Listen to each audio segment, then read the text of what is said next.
മലയാളത്തിൻ്റെ സൂപ്പർ താരം മോഹൻലാലിനെ പ്രതിസന്ധിയിലാക്കി ആനക്കൊമ്പ് കേസിൽ വീണ്ടും നിർണായക വെളിപ്പെടുത്തലുകൾ. വനം വകുപ്പിൻ്റെ ഒറ്റത്തവണ പരാതി തീർപ്പാക്കൽ അഥവാ പൊതുമാപ്പ് പദ്ധതിയുടെ ഭാഗമായി താരം നടത്തിയ പുതിയ വെളിപ്പെടുത്തലുകളാണ് ഇപ്പോൾ കേസിന് പുതിയ വഴിത്തിരിവ് നൽകിയിരിക്കുന്നത്.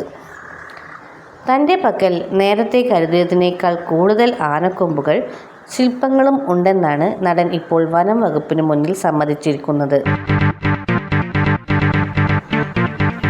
നേരത്തെ 4 ആനക്കൊമ്പുകൾ കൈവശമുണ്ടെന്നായിരുന്നു വിവരമെങ്കിൽ പുതുതായി തൻ്റെ പക്കൽ 10 ആനക്കൊമ്പുകളും ആനക്കൊമ്പിൽ തീർത്ത 13 ശില്പങ്ങളും ഉണ്ടെന്നാണ് മോഹൻലാൽ ഇപ്പോൾ വെളിപ്പെടുത്തിയിരിക്കുന്നത്. ഇവയെല്ലാം തനിക്ക് സമ്മാനമായി ലഭിച്ചതാണെന്നാണ് മോഹൻലാലിൻ്റെ വിശദീകരണം. വെളിപ്പെടുത്തലിന് പിന്നാലെ ഇതുമായി ബന്ധപ്പെട്ട രേഖകളും നടൻ സമർപ്പിച്ചിട്ടുണ്ട്. എന്നാൽ പുതുതായി വെളിപ്പെടുത്തിയ ആനക്കൊമ്പുകളുടെ കൃത്യമായ വിവരങ്ങൾ ഹാജരാക്കാൻ മലയാറ്റൂർ DFO നടന് നിർദ്ദേശം നൽകിയിട്ടുണ്ട്. 2011 ഡിസംബറിൽ ആദായ നികുതി വകുപ്പ് മോഹൻലാലിൻ്റെ കൊച്ചിയിലെ വീട്ടിൽ നടത്തിയ റെയ്ഡിലാണ് ആദ്യമായി ആനക്കൊമ്പുകൾ പിടിച്ചെടുക്കുന്നത്. തുടർന്ന് വനം വകുപ്പ് കേസെടുത്തെങ്കിലും പൈതൃകമായി ലഭിച്ചതാണെന്ന വാദം മുൻനിർത്തി ആനക്കൊമ്പുകൾ കൈവശം വെക്കാൻ കേരള സർക്കാർ നടന് പ്രത്യേക ഉടമസ്ഥാവകാശ സർട്ടിഫിക്കറ്റ് നൽകിയിരുന്നു. എന്നാൽ കഴിഞ്ഞ ഒക്ടോബറിൽ കേരള ഹൈക്കോടതി ഈ സർട്ടിഫിക്കറ്റുകൾ പൂർണ്ണമായും റദ്ദാക്കി. സംസ്ഥാന സർക്കാർ നൽകിയ പ്രത്യേക അനുമതി നിയമപരമായി നിലനിൽക്കില്ലെന്ന് വ്യക്തമാക്കിയ കോടതി അതേസമയം നടനെതിരെയുള്ള ക്രിമിനൽ നടപടികൾ താൽക്കാലികമായി സ്റ്റേ ചെയ്തിരിക്കുകയാണ്.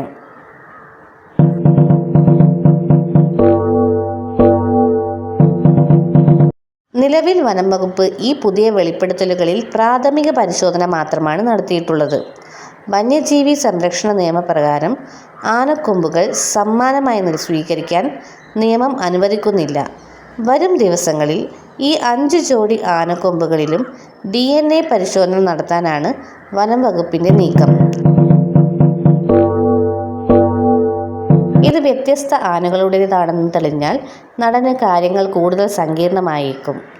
1.5 പതിറ്റാണ്ടോളമായി തുടരുന്ന ഈ നിയമ പോരാട്ടത്തിൽ പുതിയ വെളിപ്പെടുത്തലുകൾ മോഹൻലാലിന് വീണ്ടും ഒരു നിയമക്കുരുക്കാകുമോ എന്നാണ് ഇനി കണ്ടറിയേണ്ടത്.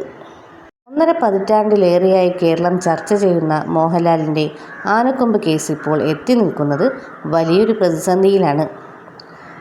വനം വകുപ്പിൻ്റെ ഒറ്റത്തവണ പരാതി തീർപ്പാക്കൽ പദ്ധതിയിലൂടെ തൻ്റെ പക്കൽ നേരത്തെ കണക്കാക്കിയതിലും കൂടുതൽ ആനക്കൊമ്പുകളും ശില്പങ്ങളും ഉണ്ടെന്ന് മോഹൻലാൽ വെളിപ്പെടുത്തിയത് നിയമ പോരാട്ടത്തെ പുതിയൊരു ദിശയിലേക്ക് നയിച്ചിരിക്കുകയാണ്. ഹൈക്കോടതി കഴിഞ്ഞ ഒക്ടോബറിൽ സർക്കാർ നൽകിയ അനുമതി റദ്ദാക്കിയതിൻ്റെ പശ്ചാത്തലത്തിൽ ഇനി ഈ പുതിയ വെളിപ്പെടുത്തലുകൾക്ക് മേൽ എന്ത് നടപടി സ്വീകരിക്കുമെന്നതും DNA പരിശോധനയുടെ ഫലം എന്താകുമെന്നതും ഏറെ നിർണായകമാണ്. വനാതിർത്തികളിൽ വന്യജീവി സംരക്ഷണം എത്രമാത്രം കർശനമാകണമെന്നതിന് കൂടിയുള്ള സാക്ഷ്യമായിരിക്കും ഈ കേസിൻ്റെ അന്തിമവിധി.